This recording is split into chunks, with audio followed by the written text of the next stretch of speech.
জাতীয় দাবি দিবস উপলক্ষে মঙ্গলবার ধর্মনগরে বামপন্থী ৫ গণসংগঠনের উদ্যোগে আয়োজিত হলো বিক্ষোভ মিছিল ও পথসভা।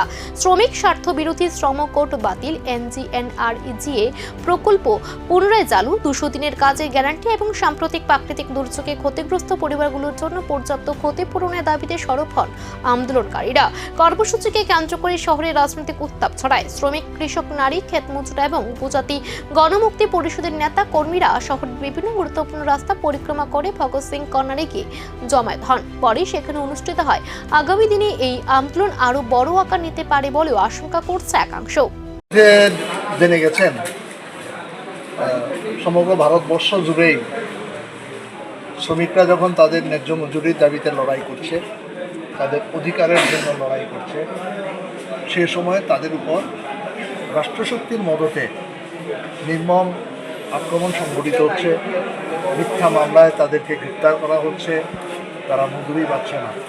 সেই জন্য গোটা ভারতবর্ষে কেন্দ্রীয় ট্রেড ইউনিয়ন সমূহ এবং বিভিন্ন গণসংগঠন সমূহের যৌথ উদ্যোগে আজকে জাতীয় দিবস উদযাপন করা হবে।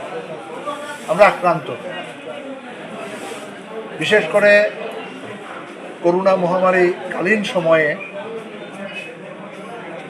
শ্রম যে 29টি শ্রম আইন ছিল গোটা ভারতবর্ষের শ্রমিকের স্বার্থে, এই আইনকে বাতিল করে শ্রম কোড গ্রহণ করা হয়েছিল